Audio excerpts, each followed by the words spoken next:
Yes. All right, video's going. Audio's going. Test, test, test. Yep, we're good. Here goes. 3, 2, 1. Another visitor. Stay a while. Stay forever. This is The Boop Show, episode 291. It's June 8th, 2021. Rant.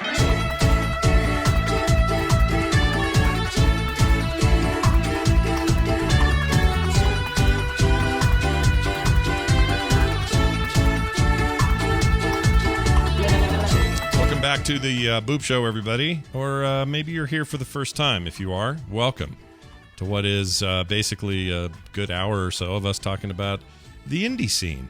Video games that aren't AAA. Stuff made by small teams. And so on. That sort of thing. I'm Scott Johnson with Brian Dunaway, who's also here. Hello, Brian. Oh, hi, Scott. And don't be confused. Just because it's small, don't mean it's not effective. Size is not everything.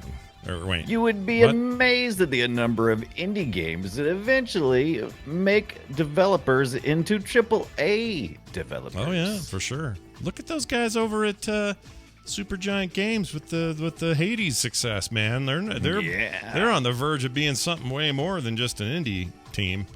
So right. Now see, me and Scott kind of grew up during the whole big indie zine craze back during the 90s, so we're all about seeing some indie stuff kind of come up and be part of the culture. I'm all about that. Yeah, baby. I like the indies.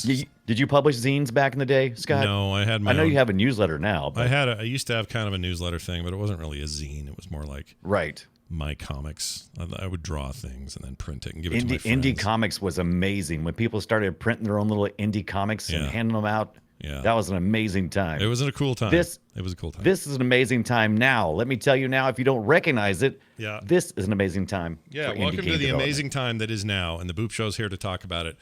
For example, just a quick note, my gaming time this week is spent mostly with indie games, which we'll talk about here soon, but also I played a little bit of that new ESO expansion, and it's all about the companions in there. Yeah, you go get some companions, and they fight with you. And you can dress them up like dolls. And wait, what kind of companions did you get? So there's 2 available right now. This lady and this dude. The lady's a wood elf. The lady dude. Yeah, right. She's a wood elf, and then the dude is like a healer human guy. But you can spec them any way you want and create like a tank person. So if you want to stand back and fire your spells, and they have to get up close to the sword and the shield, great, you can do that.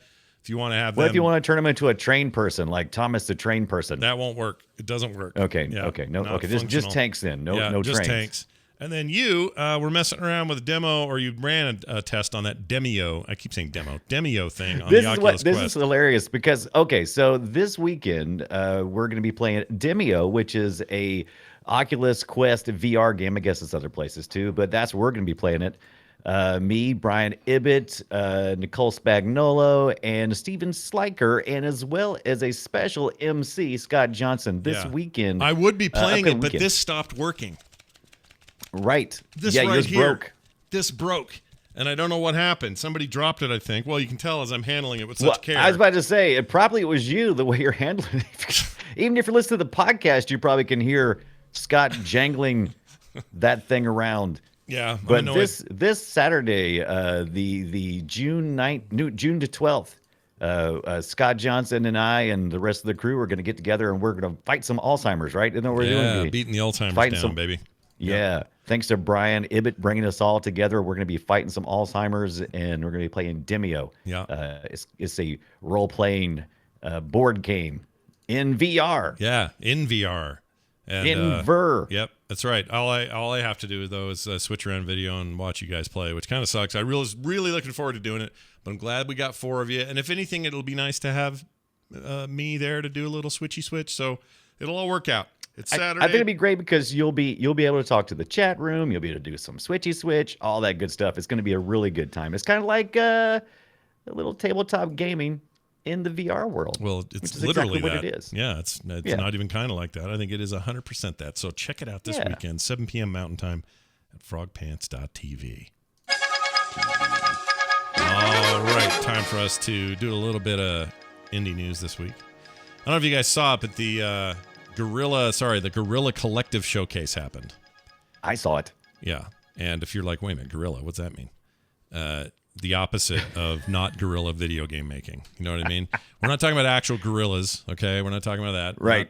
We're not talking about, rebels in the... We're talking about a ragtag group of people getting in there and just really, being a gorilla about it. That's right. It's not Microsoft, not Square, not Ubisoft, none of these. Okay, no Indie Sony. games, baby. Although Sony's not even going to E3, which is a little bit weird. But this is the first big blast of what we can expect upcoming from the Guerrilla Collective, which is a ton of indie games and developers all sort of coming together to do a little PR for themselves and for each other. And that showcase happened. It's in its second year, by the way, and it's pretty cool because this whole entire effort is designed to shine a light on independent games that are coming, which are so many now. It is kind of hard to get noticed, harder than it used to be. Yeah, and so this is a great way for that stuff to happen. We thought it'd be fun to talk about some of the ones that jumped out at us. Yeah, I'm going to go ahead and tell you right now, the number one thing I hear from indie developers who I communicate with about these games, the number one thing for them is before the game comes out, put it on your Steam wish list, Epic wish list, whatever wish list you can. That seems to get them the most momentum and notice. Yeah. So simply adding it to your wish list will keep you up to date on it, let you know if there's any sales, and most importantly, it'll help the developer. Damn straight. So let's talk about this one game first here. It's called Anno Mutanium. Now you nailed it. Anno Mutanium. Mutanium. Anyway, you hear the Anno part and you think, oh, Anno is one of the Ubisoft city builders? No. Nothing to do with that. Zero. It's a cyberpunk-inspired action RPG with delicious pixel art and a mixture of 2D and 3D perspectives. Combat looks smooth as butter, a little bit reminiscent of something like Foregone, or maybe Dead Cells. A little bit of that.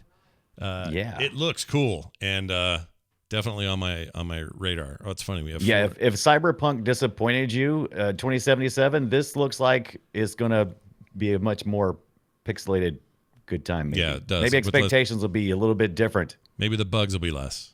Right, coming out this year. Yeah, I'm really digging the pixel art style. It's really buttery smooth. Yeah, it looks really nice. Developer is Thinking Stars. Yeah, and that is How do you say it? Mutation. Anno Mutanium. Check out the show notes. You know what I'm going to say? I'm going to say it's a bad name. I'll just go ahead and put it out there. I'm just going to say... I don't think it's a bad name. I just don't think I can pronounce it. And I think it's bad for me. I'm going to go ahead and say it's a bad name. All right. Then we got the Eternal Cylinder, a 3D survival game to cast you as a creature that looks like Dr. Moreau bred an elephant and a duck. And that sounds awful. Well, then maybe you'll hate this game. I don't know. But it looks really cool to me.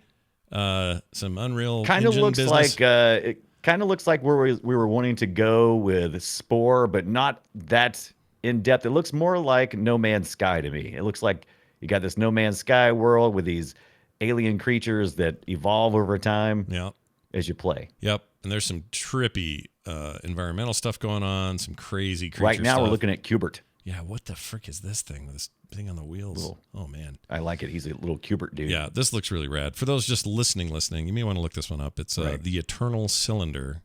Eternal Cylinder. You start out as a character, this basic, and you perform tasks. You try to survive, and as you survive, you upgrade. And as you upgrade, you get better, armor. Maybe you'll get a little tougher skin as you go along. Yeah. Maybe you'll start developing some special skills to navigate the world around you. Yep. Survival game. Well, that one looks pretty good. The next one on our list is Trifox. This is a chop-down twin-stick action game. A chop-down? Chop-down, chop-down. Yeah, Top-down is what I meant. Chop-down. You can play a mage, an engineer, a whole bunch of classes. I assume this will work well with the controller because it needs to. Right. There's actually 3 classes. I played a demo. There's a demo on this Trifox.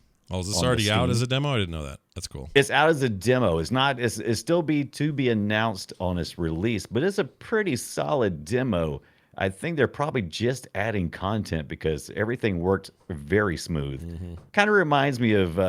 It looks kind of like the world kind of looks like a Team Fortress kind of world, but you're more top down. Yeah. And I really dug what was going on. I was an engineer, and man, fighting the hordes of crabs and different creatures that just suddenly start, just getting in a line to come kick your trash. Yeah. It's a lot of fun. Yeah, they're out there to kill you, man. So look for Yeah. Trifox. That looks pretty good. A twin stick action game. They don't talk much in here about the built-in progression or any of that. I'm sure that'll come out as we get closer. I didn't get too far in that because like I said, I was just doing the demo. So, but yeah, I did get to play the engineer a little bit, and I like the controls. It was pretty smooth. Well, if you didn't get enough of that, how about this game called Ruby? Oh, we're missing the AC one. Hold on, I don't see the Yeah, video the for it. AK Zoltl. XOLOTL. How do you say the Zoltl part? I've heard people say it different ways, but I've always said Zoltl. I don't know. This is not in our list for some reason for video. But anyway, Zoltl. Oh, really? Yeah, My bad. It's not in there. It's okay. Another top-down twin stick shooter game in which you play as an irresistibly cute creature. Oh. In this, it's called an Axolotl. Yeah, AK is because you got AKs. Okay, so it's a top down. What was that game we played that was like Animal Royale? That was the game. Yeah. So it kind of reminds me of Animal Royale, but not nearly that. It's more focused on the dual stick shooter part than the battle royale. I think you can play up to, it's gonna be like 4 players or something like that. I can't remember. Anyway, top down. You're these different little animals. You're picking up AKs. As you kill the other animals, you pick up their weapons, and you keep progressing in that manner. This looks like It's that just juicy realm I have. There's a game I have Yeah, called Juicy Realm. I think that's it. Nuclear Throne, maybe kind of a little Maybe bit, but a little bit. Yeah, yeah. totally that vibe. But I played the demo on this too. By the way, a lot of these games have demos. Yeah, Comes this out is in on 2021. It's on Steam. Pretty right now. solid so far. Yeah. I did a couple of rounds of this. Had a lot of fun. It looks good. I would play this game. This is my jam. Definitely looks like a roguelike of some sort. Let's see. Yeah, it looks like. I think it's a co-op, but I'm not sure if it's got any roguelike elements to it. I mean, don't think, they all now? It feels like Well, I mean, yeah, you kind of do because it's dual stick shooter, so you die and you have to kind of start over again. So I guess you could kind of define it as that, but I won't get too hung up on that. All right, fair enough. Let's talk about this Ruby business. What you Yeah. got here is this game called Ruby the Wayward Mirror. It's a side-scrolling platformer that smacks of 80s influences and synth music. Once again, kind of anime-looking girl, but the animation looks amazing. And man, they're really going far with like pixel animation these days. This stuff looks real nice. It looks really good. And guess what? I didn't play the demo of this, but no, wait a minute. Maybe I did. I can't remember now. Anyway, yeah, I did play this. So we got some Metroidvania things going on, right? Oh yeah, for sure. In this game, if I remember correctly. Very And, Metroidvania. Yep. Yes, but the most, like you were saying, the thing that gets you is right away the visual of the animation. So they got their fighting stance, and the character is just dancing about. Yeah. And it's just really fun Yeah, to it looks watch. real smooth. It's It looks a lot like the fun kind to of watch. animation you could have never pulled off in the era that this is trying to duplicate. So, Right. I love when they do that. Like, oh, here's a game that's like the Genesis, but there's no way the Genesis could have done that. After that, we got something called Moroi. Moroi. Looks like scary Morai. crap. Technically a top-down action shooter, but it's a horror game.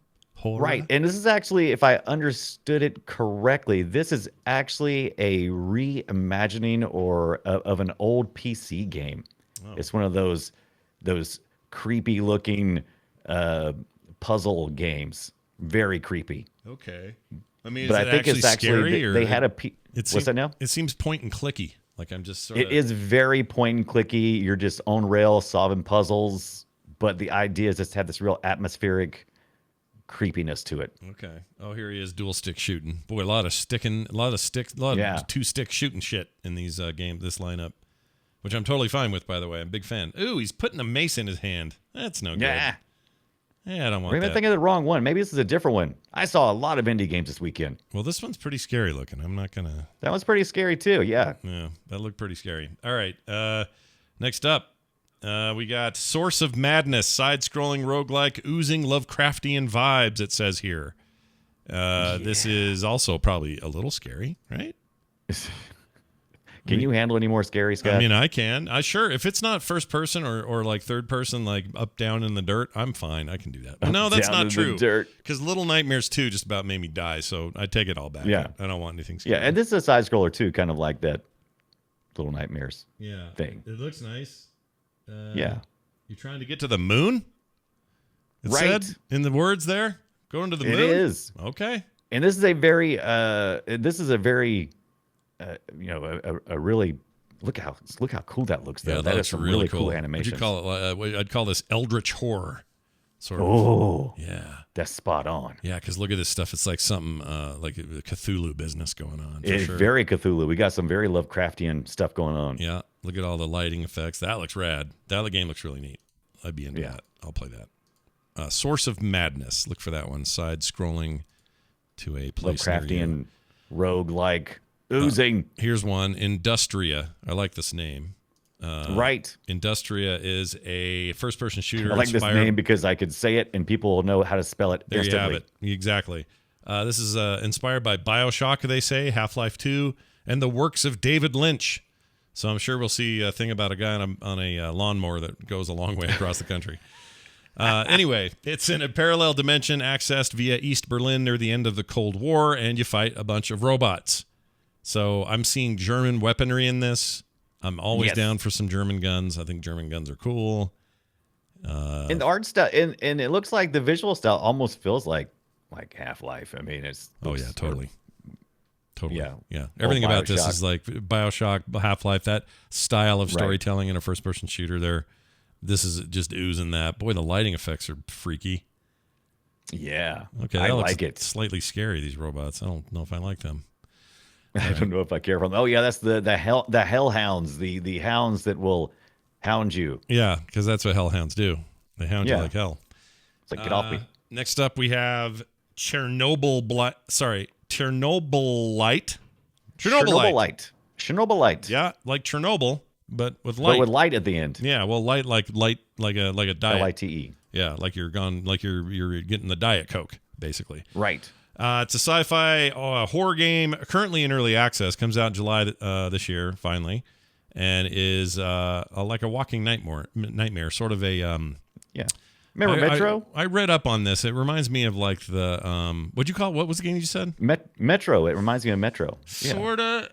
It's more like the what's the one where you're walking. I can't remember the name of it. Dear Esther. Did you Fallout? play that? Did you play Dear Esther? Oh yeah, Dear Esther. Kind of a more like you're witnessing shit go down instead of like interacting right. very much in it. That's my vibe Yeah, from the trailer. but- Yeah, you might be right because it's got free exploration of disturbing locations with challenging combat. Oh, there is. I remember there combat. being a All lot of combat, so maybe it is a little more.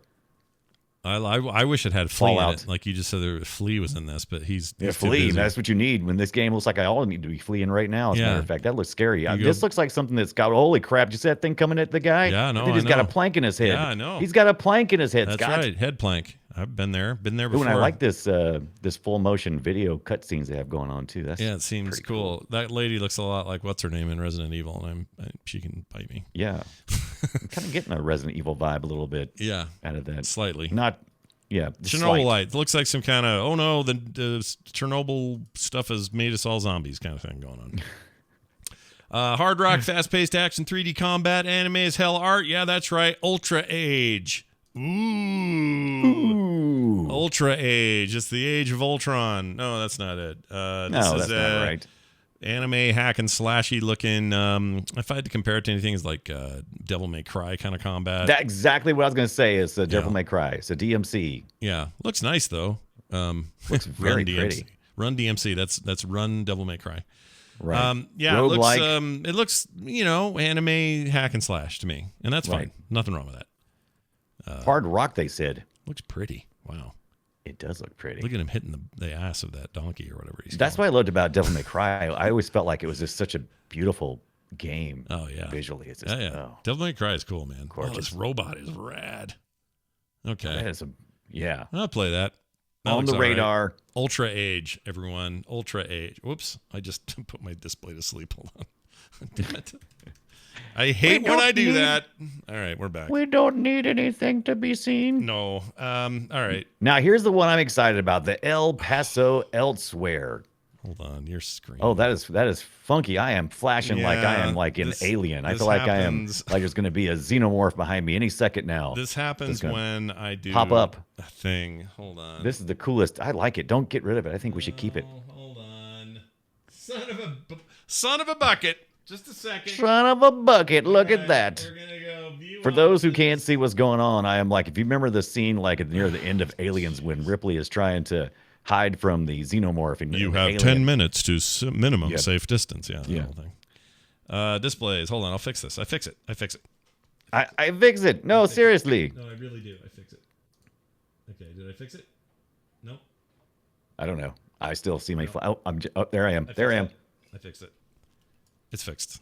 Everyone calm down. Perfect. Look at you. Yeah. Scott everybody, nailed everybody just calm down. I fixed it. That's my favorite indie game of all. Is that Watching game? Scott I'll never fix want the to play that screen. game again. That game sucked. Moving on. We El got Paso Elsewhere. Yeah, tell me about El Paso Elsewhere. What's this game all about? Hey man, you remember how crappy the the PS2 Matrix game looked? Yeah, I do remember that. Yeah, that was way cool, right? No. Well, it's bad. here's some El Paso Elsewhere. Fight werewolves and vampires in a reality shifting motel. Dive through barricades to escape the grasp of evil puppets. So there's like some slow-mo guns. Yeah, And you they're remember aiming that. for clearly aiming for a sort of PS1 era look to this. Absolutely. It would have seem. It's like they took the Valheim engine and said, "Let's keep this going." And It looks a lot like this Max is a Payne? Max Payne ripoff. Yeah. absolutely, Max Payne. That's what I thought too. I was like, "Oh, this is very much a Max Payne. The way you dive into shots and things. Definitely gonna get those comparisons." So, Yeah, I third-person love letter to classic shooters. I could play that. El Paso Elsewhere. When they Looking say forward to classic this. shooters, they literally mean one in particular called Max Payne. Now, this is not coming out until 2022, but they went ahead and announced it. So it makes me feel there may be like some, maybe later in the year, there may be some early access stuff. We'll just have to see. But it's coming from Strange Scaffold. Nice. Then we got They Elderland. did the Airport for Aliens, currently run that by sounds dogs. Did you exactly play that right. one? No, I never did. Yeah. Elderland Well is received. coming too. It's it's a medieval looking cool side scroller action game, and more Lovecraftian stuff, maybe some more horror stuff. Yeah, that seems to be the du jour at the moment. A lot of people messing around in this I don't know, in that weird In this world, sub-story it's a good place genre. too. This one's going to be it's supposed to be more story driven action RPG. That interests me. I'm just curious how deep that's going to be. Skill based combat. Yeah. Well, I can't do that. That means I'm going to have some Metroidvania motions, right? No, Dark Souls. It's gonna play like Dark Souls. Yeah. That's what Yeah, you're gonna Dark get. Souls. I'll bet you money that thing plays just like a Dark Souls game with the 2D Yeah. and the whatnot. Yep. Which is fine. Then we've got Run, Die, Run Again. I've been hearing about this a lot. This one's a lot of pre-buzz on this particular game. Cyberpunk parkour game, currently in early development. Looks like it's exactly the sort of thing that would appease fans of Ghost Runner. Sorta. I played Ghost Runner. This looks Yeah. more like Mirror. what Feels what's- like Mirror, which is a parkour game, right? what, not Mirror. No, what was that called? No, maybe that is it. What's the? Oh no, Mirror something. Something mirror. Mirror on the wall. Mirror. Help me, chat. It was an EA game. Mirror's on Edge. Steam? That's it. Mirror's Edge. Mirror's Edge. Yeah, that's why. Yeah, I'm sorry. Yes. I didn't say the full name. You're right. Mirror's Edge. I'm sorry. Very Mirror's Edge. Yes. And that's cool. There's nothing wrong with that. You're in a cyberpunk future. You're kind of robot hand McGillicuddy here, and you're leaping from place to place and watching obstacles and dying a lot. In fact, you know what it kind of reminds me of though? Both those games remind me of that old school MDK. And this one is actually going with the RDRA is how you'd reference it. So Run, Die, Run Again is going to be too difficult. So they've got, they got that little parentheses there, RDRA. Yep, that seems all right. Yeah. Then you've got Knights Never Yield. Aerial Knights Never Yield. Aerial Knights Never Yield. This is the first. This was one of the primary. Okay, so during the Guerrilla Collective, at the start of the show, they just went down some general upcoming indie games, ran some trailers through, and then the second half of the show, they were celebrating Black voices in gaming. Yeah. And so they spent a lot of time with all these actively developing games by Black voices in gaming. Right. And this first one was the one they talked about, that introduced to us, the Aerial Knights Never Yield. Neil Jones. This looks who's, awesome. Working on this. And it does look very cool. Yeah. It looks like an endless runner thing with a lot of parkour elements, side-scrolly mostly. Right. Some story. Dude running from the man. I can't tell. He's got See, is that some you got some cyborg action going on there? Is that what I'm seeing? Yeah, a little bit of that. You got, well, I think he was wearing a mask. I think that's what that was. Okay, well, I meant his leg. Oh, maybe his leg's a robot leg. That's a good point. I missed that. It looked neat, though. Lots of speed. There's no slowing down in that game. That looks like you better run or you're going to die. But do check out Guerrilla Collective. That's GUERRILLA Collective. Yep. And kind of take a look at that. You can also hit YouTube. I think IGN was kind of involved with these guys as well. I don't know if I can't say that. Anyway, a lot of the games they covered also was covered on IGN's Summer of Gaming. So if you look for the hashtag Summer of Gaming, you'll find a lot of reference to both of the Guerrilla Collective. And I suggest watching the whole feed. It's all on YouTube. You can totally go back and watch all the trailer announcements and then catch the second half, which is amazing too, with the Black Voices in Gaming. A lot of games that are being developed. They probably cover like 10 or 15 really good in-depth interviews with the developers. That's cool. Talking about the state of everything going on there. Well, I liked it. I enjoyed it. These are the games we spend our time in. So if you are a Boop fan, you probably heard something there that you like. So go check those out and let us know what you think. Time to talk about our games this week. Now, I'm cheating a little bit of cheat. I'm not really going to review two games, but I kind of am. And the reason it's easy to do is because they both are sprung from the same subgenre. And the games I'm going to talk about today, I got at the same time and compared at the same time, and it's good that I did because they're very similar, at least on the surface. And that's Tainted Grail. That's better than Tainted Grill. Yeah, that's better than grilled taint. Yeah, you need to scrub your grill some if you. Yeah, you don't want any taint on there. Right. Tainted Gross. Grail or like Holy Grail. That's that kind of. Okay. Grail. Tainted Grail, and the other game is For the Warp or FTW. No. Not for the win, but for the warp. For the warp. I'm sure they're playing. They're having some fun there. Right. For sure. But Tainted Grail is a game that has been in early access for a long time. I've had my eye on it. I've early accessed it forever ago, and it finally came out. Both of these games are coming at the deck builder Slay the Spire style game that everybody seems to be making, but they're coming at it from very different directions. Tainted Grail is a very dark fantasy, self-serious sort of RPG hybrid thing that has RPG elements. It also has deck building, of course, like I mentioned, and some roguelike stuff where, stop or die and start again sort of things are in there. Actually, a lot because it's hard. But anyway, the maps always change, so there's never the same run twice. The one thing that sets it apart are the graphics. My gosh, it's really, really nice. Like really high fidelity looking models and characters. Like you are just ultimately fighting with cards, but the presentation is like fully rendered, beautifully animated, textured looking character fights.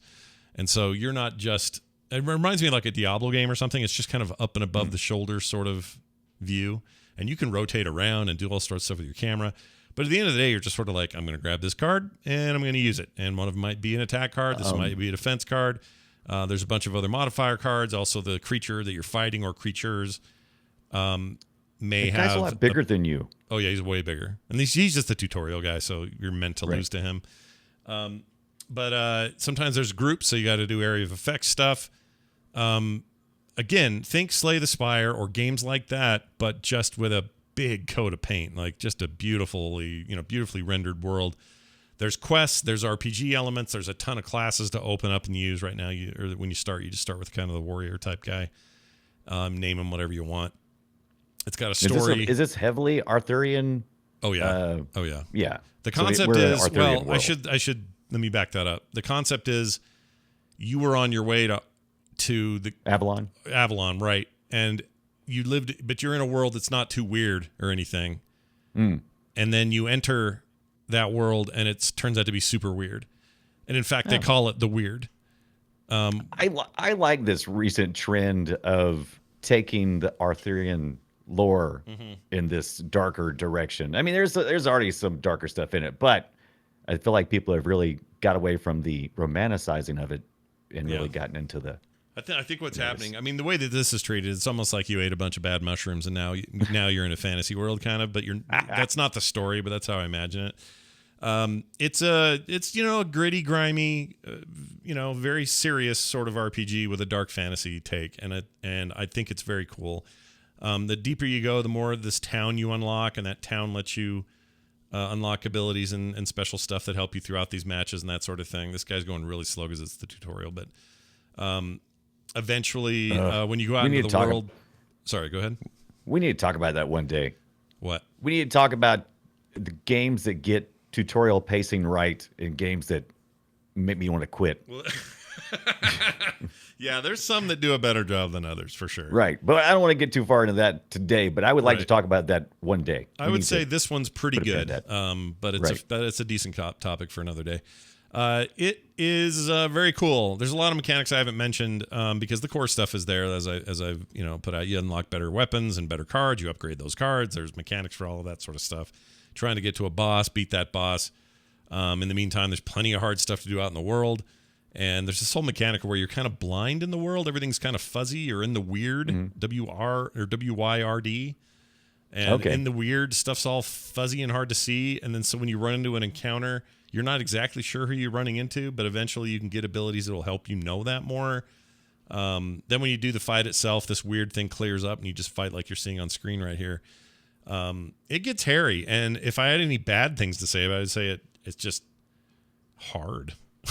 Right. Like there's parts of it that are really hard. So the Tainted Grail Conquest is more difficult than you thought it would be. Yeah, I thought it would be.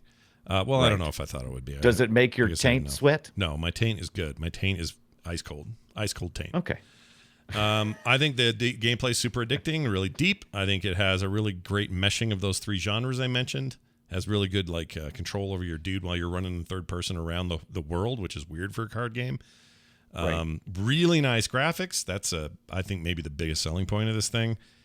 And I'm playing it on PC. I don't know if it's coming anywhere else. It just exited early access, so it just hit its 1.0. If I had a con, like I said, it's hard at first. You die a lot, but they also tell you this a lot. Like throughout the story and throughout the tutorial and throughout all of it, they're like, you're going to die a lot. Get used to it. You're going to die. Like they want you to know that that's normal.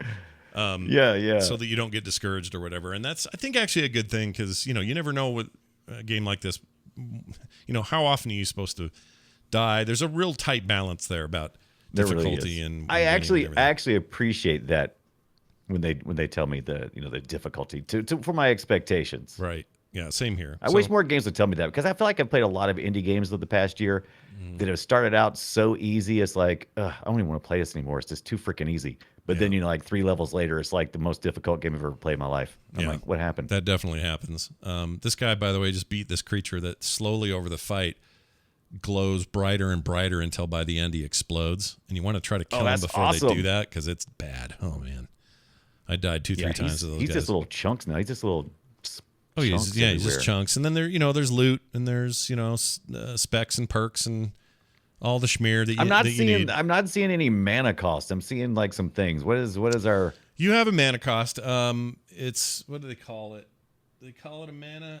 I forget what it is, but you do have. I can't remember, but you do have a system of like you can play. At first, anyway, like 3 cards, or it's like right. that. You have like 3 mana or whatever. And then once you've spent that, you got to end your turn. And then there's cards that modify that, and they you might get a perk that says, "Oh, start a new game and start with 1 extra power point," or whatever they're calling them. PowerPoint. It's not a PowerPoint. Anyway, it's red, and I like it. Now I'm going to flip right back over to this other thing. So you're done with Tainted Grail Conquest, sort of, but I want to discuss these in tandem because. They deserve to be. It's interesting because one's Arthurian fantasy, and this other one looks like a space thing. It totally is. So For the Warp is a space thing, and it's not only just a space thing, but it's got this like cool 16-bit engine to it. It is straight up a deck builder. They're slaying the hell out of the Spire in this thing. So basically, you're in this 2D world. You're on a grid overworld thing. And as you travel on that overworld, you got to avoid obstacles. You can't really see stuff yet. You might have an encounter, so you run into that, have to fight a ship, but you always have a goal to get to this warp core thing and then move on to the next area. And it is really by the books in terms of what you're playing. Like, you move, you do an encounter, you got a bunch of cards, you're playing the best you can, you hope you kill the guy, you move on to the next one. It's really nothing more than that. The cards are fine, and there's plenty of mechanics here to have fun. I think maybe long term it doesn't have the legs that something like the Tainted game does, but it has something going for it. Name to remember, though. Right. And here, this will give you an idea tonally how different these games are. So I'm going to play a little stuff from this Tainted Grail. It's the beginning of that game. So listen to this. King Arthur promised us safety on these shores. Instead, we found stormy seas, rocks like shark teeth, and treacherous mists. Those few who manage to land will be set by hunger, cold, and nightmares born of weirdness. And he Had to spells get it Kit weird. Harrington on there. I know, That's it sounds pretty like good. him, right? It's pretty good. So there's that. Now listen to this for the warp. That's the game. There's some battle music. So that game, as a contrast, is just saying, hey, what if you just sat down and used a bunch of cards and just mindlessly did this?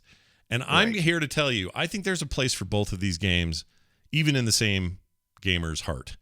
Because the Tainted Grail is a game where you're going to want to spend a bunch of time with story and characterization and blah, blah, blah, like all the RPG stuff. And it's all great, but it's a commitment, okay?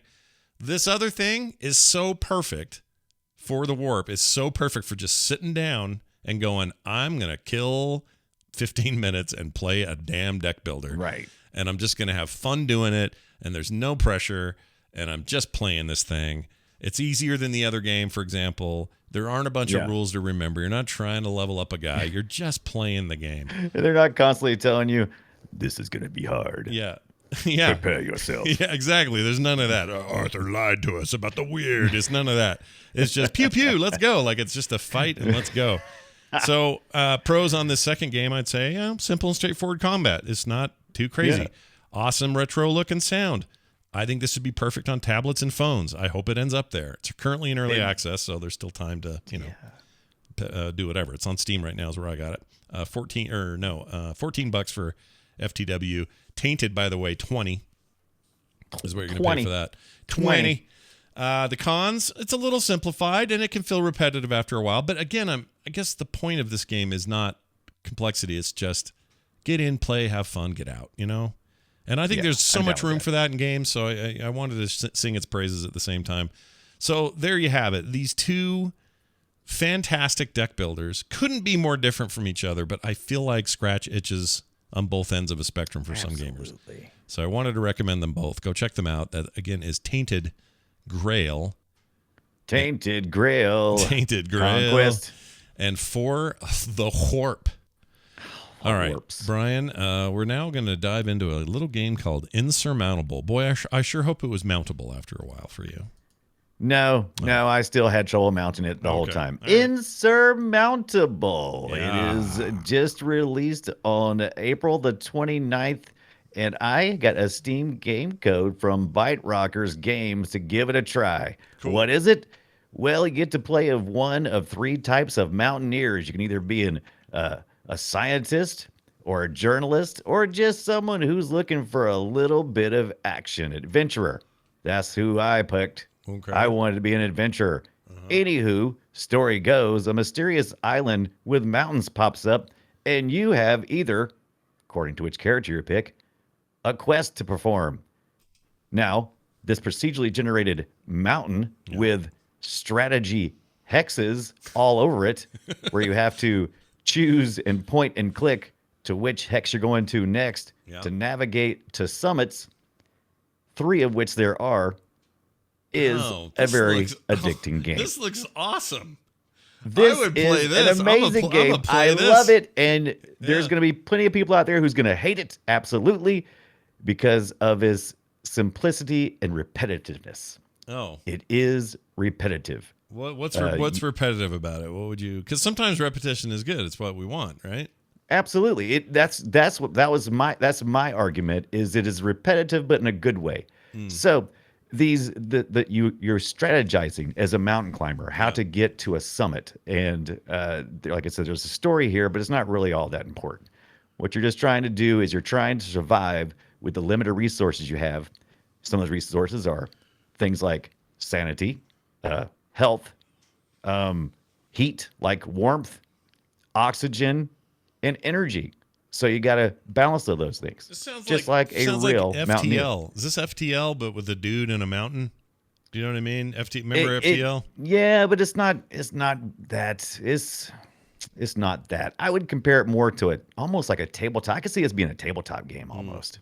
Because you encounter based on this randomly generated path that you have, these routes that you have events that you hit along the way, and those events can change your resources and outcomes. That's what I'm saying about it. That's what I mean is by it sounds like FTL because you've got this finite set of resources, and then you are going through a procedurally generated space, and then you get to a thing. And then you're winning me over with your theory, but I hear you. Yeah. Do you know what I'm saying? Like, I'm totally getting that vibe. I don't know why, but I am. It's weird. I can totally see that. Yeah. I can see that vibe. I can see that. Yeah. At first, I was like, oh, man, what did I agree to? A mountain climbing game? This is going to be stupid. and I was wrong. Yeah. I had a lot of fun. Now, I've heard other people complain, like I said, that it's repetitive. Yes, when you hit these events, they're going to be like repeated a lot. Okay. So, you've hit the Oregon Trail, right? Sure. Oh, that's also what this reminds me of. But also FTL is kind of Oregon Trail. So we're going full circle here. Yeah. Right. There's a limited number of strange dysentery events that are going to happen, right? It's just how it goes.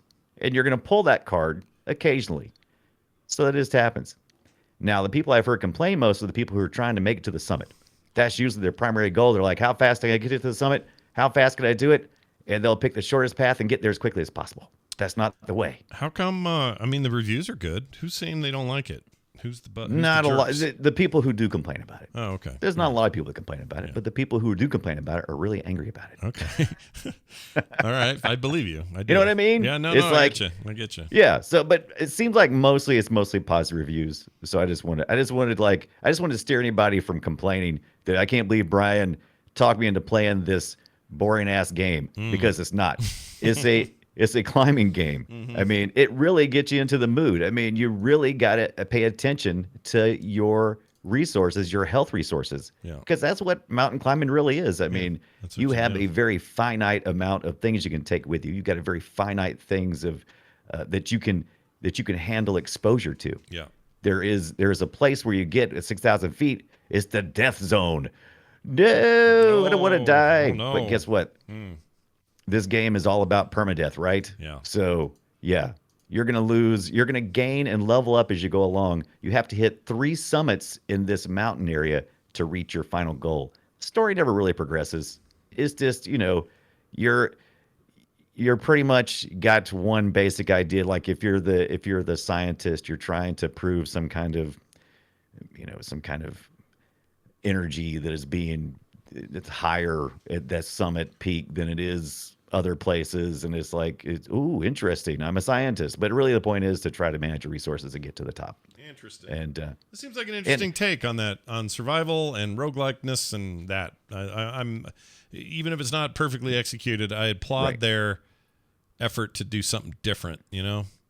It's very chill, but you have to force yourself to go slow, or you will pay the price in permadeath. The iron price. So each of these hex tiles, they have different they have different heights. So some of them are taller than others. So you have to take into consideration the weather. Yeah. Every time you click on one of these hex tiles, there's a whole bunch of information. Each one of those tiles may have like loose stone.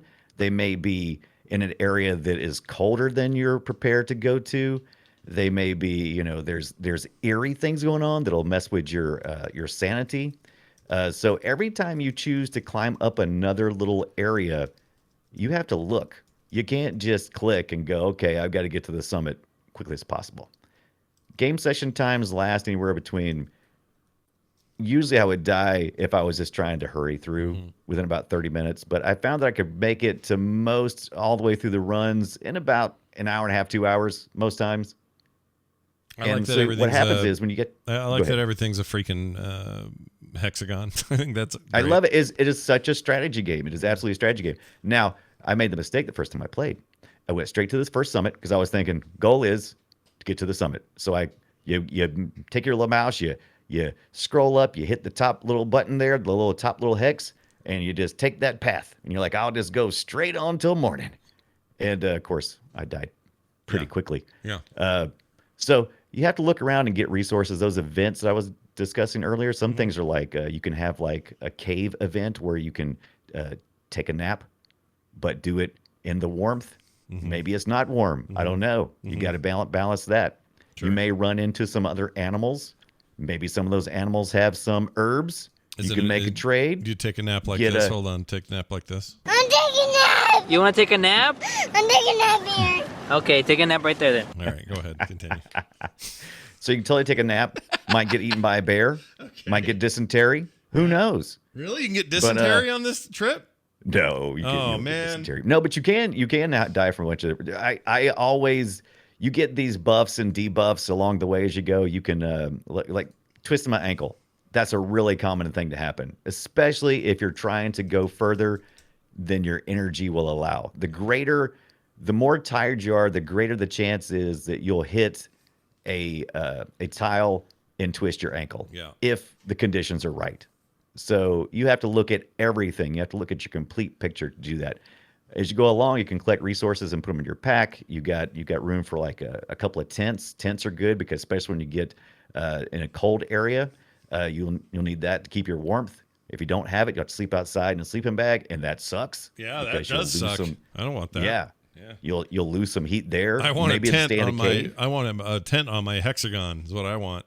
Right. Yeah. You can find oxygen masks as you go along. You find plenty of dead bodies. I mean, there's all kinds of dead bodies, and you get to search the dead bodies. Sometimes you recover something from dead bodies. Sometimes you don't. Sometimes you got to take a chance to during an event to jump a chasm. Sometimes that works. Sometimes it don't. All based on your fitness at the time. Yeah. As you go along, you do level up. So each thing that you do, you get experience points for. Nice. So you once you do that, once you level up to a certain point, you can add some buffs to your character. Maybe you're a little better mountain climber now. It's I like, mean, okay, I'll take it better mountain climbing level 1. And you for can my, and you do that between runs, right? So you've got some permanent upgrades that then you take on your next run. Permanent as long as you don't die. Once you die, all bets are off. Do you lose you keep- everything? There's nothing that carries forward, or no? Permadeath, man. Just straight permadeath. Wow. Straight permadeath. Everything's gone. But you upgrade as you go along. That first summit, you get pretty excited to get to the top of this first summit, and then you realize, it's no big deal. It's like I'm almost out of oxygen, but no big deal. I made it to the summit. I won the game. Wrong. You got to climb back down the mountain, which means you have to get out of the death zone and get back to a safe place. You'll recover part of your health, and you'll get the chance to rest, and you'll keep all the upgrades you had as long as you don't die. Oh, Then you have to hit the second summit. I gotcha. Okay. And once you get back down to the base camp, you may take on a permanent debuff. Like you may now I'm really shook up or something, and that affects everything going forward. So every time you take a step, you got to be very careful because that first step when you're starting the game may be that little thing that ends up killing you an hour and a half later. So like he's got frostbite right now. Yeah, look at those hands. Oh my gosh. You get right. And when that happens, you get to make some choices. It's usually we get some choices like, oh, do you want to try slapping and rub your hands together, or do you just want to keep moving as quick as possible? No, you stick him in nature's pocket. That's right. Actually, what they do is they say you want to put. I think you put them under your armpits. I think is what you're. Really great. That's awesome. And that kind of works. But like I said, this is a real chill experience until it's not. It's a real chill strategy when you're below the death zone and you're making your plans and you're like walking around and trying to hit all these events so that you can collect stuff like tea that'll keep you warm. It'll increase your heat, or maybe find some beans so you can fart your way all the way to the top. Insurmountable. Tea and You can beans, fart baby. Right. You can fart all the way to the top. That's pretty good. Here's some sound. I got some launch audio. Give me for some it. sound. Yeah, let's check this out here. Where is it? All this is very repetitive, but it's very Oh, I like it. chill. I like it already. Reminds me of Age of Empires and that kind of stuff. Oh yeah, totally. Oh lo lo, oh lo lo. Yeah. Oh lo lo. Here's where it gets intense. Oh, the His heart's beating. Oh no! I freaking I'm on a hexagon without food. What now? Says the guy. That seems all right. I like that. That seems pretty good. Yeah. I mean, if you Yeah. just chill out and you just go, okay, I'm just gonna play, and none of these runs are very long. I mean, like a 30-minute run easily, just get into it and go, oh, that's how you die. Even if you get to the third summit, which is difficult, by the way, the difficulty level really ratchets up. The more dings you take along the way, you won't believe how impossibly hard it gets. It's like, oh my God. Yeah, that's a Is lot. this what mountain? But that's the idea, right? Mountain climbers are doing an almost impossible feat Yeah, for humans. which nobody wants. We all want But possible. We feat. put it in a game. I loved it. I like this game a lot. But yeah, events can be repetitive, so that's a con. And the difficulty curve really ramps up on that second and third summit. Permadeath, if that bothers you, then don't play this get game. the I'm F going to give out. this game Yeah. Insurmountable a random 8 random events out of 10 frostbitten pinky toes. Nice, perfect. Yeah. How about your genitals? Are they ever in any danger? Your genitals? I have not come across an event that has made that happen. Now, I have found myself with the heartbeat and everything going on, clenching my legs a little too hard, and then my genitals go numb. Yeah, but, your own you know, genitals are numb. Yeah, I gotcha. Yeah. I feel you. $20 on Steam right now. It came out April 29th. Like I said, it's Not bad. Insurmountable. Check it out. Not bad at all. All right. Well, there's that. Now, ladies and gentlemen, time for this. It's a me, Mario. Time to play Guess Our Game. We play a game of yesteryear, and we try to guess each other's games. And today, why it's no different. I'm going to start and play a clip from a game that's actually newish. No. Well, I mean, relatively speaking. 2013. Okay? 2013. Okay. You okay with that, Brian? The okay. early part of the last generation of consoles, and not really that long ago, but long ago enough, I think, where we can count it. So let's see if you can figure it out. And the audience, you can play too, but don't tell Brian. Don't look at the chat. All right, here we go. Are you going to just sit there? As compared to what? Standing? Not standing, rowing. Rowing? Hadn't planned on it. So you expect me to shoulder What's the this? burden? No. I do expect you to do all the rowing. And why is that? Coming here was your idea. My idea. I made it very clear that I don't believe in the exercise. The rowing. No. Imagine that's wonderful exercise. Then Any ideas yet? The entire thought experiment. They just What, keep what year talking. was it again? How much 20, longer? 2013. One goes into an experiment knowing. This definitely has like a. One does not undertake an experiment. This is how all the Bioshock games start, right? Because they're always traveling between. Interesting. Are you on the right track? Maybe. But it doesn't. It's not the first one because the first one you start out underwater, right? So this has got to be. But it sounds like. Is this like a Bioshock? No, that's later, isn't it? I don't know. You tell Yeah, me. Bioshock Infinite was about that time. That's Is the that- one. is that right? That's it. You got it. Is that Nice it? job. Bioshock Infinite. Yes! You're in the rowboat. You're making your way to the lighthouse. Those two are yimmer yamming. It's a fantastic God, game. I started that stupid run like 20 times. Dude, I don't Infinite's know why I had good. so much trouble starting that game. You should play. I played that game too. It's full finished mode, DLC and everything. I love that game. Love You it. played all the way through? Oh, yeah. I think the furthest I ever made it was about. I was probably about halfway through. When I fought my first robot, George Washington, I was in. Yes. There's Yes. just no stopping me at that point. I was just like, whatever. I got to see the rest of this weird ass game. Yeah, ending notwithstanding. All right, I'm gonna play your. Mine your is thing. 2007. Oh, that's a long time ago. I wonder what mine could be about. Let's find out.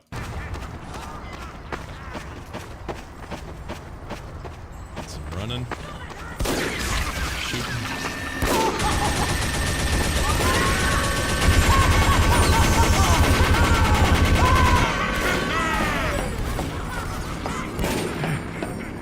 actually forgot what I had put, and now I remember. So this is guns. Whoa, what did he say?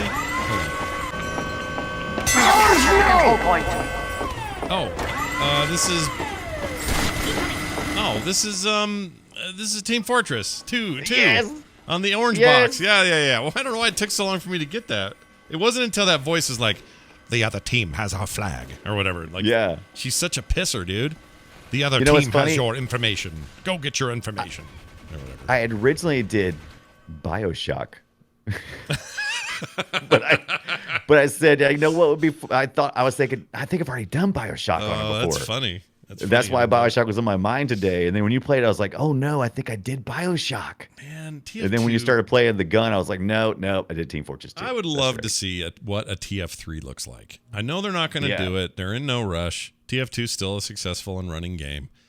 But I would love to see what a moderned up looking, like just a new tech engine, blah, blah, freaking TF3. That would be rad. And some people would say, well, that's Overwatch. Well, okay, maybe. But I'm just saying, like, maybe still do it is what I'm saying. But still, it wouldn't hurt to have. Why do we have to have just one? Why can't we have multiple? We don't have to have just one. Freaking get on it, make it happen, and we'll all be happy after. All right, Brian, before we get out of both here. our games. Yeah, exactly. I agree. Before we go, we'd like to tell people kind of what we're working on game-wise. I'm piddling around with a game called Robot Quest. In disguise? No. No, Robot Quest, which is like a shooter thing that I can't quite describe yet, so I'm not going to describe it till next week. But I picked it up because it was on sale today because it looked neat, and so far I really like how it feels. I think people who like Risk of Rain 2 and those kinds of games are gonna probably be all over this if they aren't already. It's got overwhelmingly positive reviews for its current version. I guess they just updated it, so I don't think the new version has a bunch of new reviews yet, but. Anyway, it seems pretty cool, so I'll let you know. I think that might be what I do. Brian, you're going to play Until We Die? Yeah. Ooh, a side-scrolling strategy game about defending your base. So we're going to be defending some bases with Ivan. That's right. He's going to be telling his tramps what to do. Oh, look at this. I remember I saw this and thought I might be interested in this. Yeah, I don't know. That maybe you like it. Maybe you slug. won't. I love the art style. The art style is super fun. I was just going to it say reminds me of that metal slug kind of art style is so cool. Exactly. Oh, I love it. All right. I'm interested in hearing what you say about this game. Yeah. Did you get a code for that? I tried to get one and I didn't. I believe I did. I did get a code. They for like this you one. more than me, I think is what's going on. Yeah, Pixide Games, we're tight. Yeah, We're tight. Yeah. You got their number, or they've got your number, or something like that. Well, all right. Tune in soon for more from us for that. Okay. And our show notes today are really important to make sure you check out because our show notes are going to have a link to all that Guerrilla Game stuff. And you're going to want to check those out because that is the freaking bread and butter of our next couple of years of games coverage. I can guarantee it. Some really good stuff in there. I think that's going to do it. Brian, before we go, a reminder to the fine folks at home that they can find all they need at frogpants.com/BOOP. We'd love your reviews whenever you can. Please submit news stories if you have them or any interesting stuff you have over at the Reddit page, which is at boopshow.reddit.com.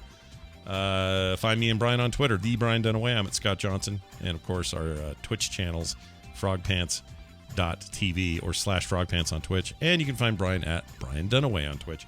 All right, Brian, anything you want to say before we go today? Don't forget to tune in this Saturday night. Check out Demeo. Oh, yeah. All your favorite Frog Pants folks are going to be there. Yep, it should be good. So be there 7 p.m. That's Saturday. Yeah, 7 p.m. Mountain Time. I'm trying to remember what zone we're in. 9 That'll do p.m. it for Eastern us. time. We'll see you guys soon. Bye now.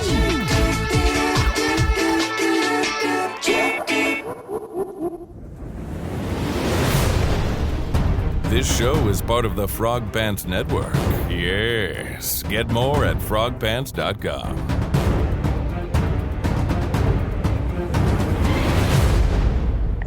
I don't like Steam. I love Steam. Destroy them with lasers. Activate Pac-Man. Just keep going. Yeah, I'll stop now.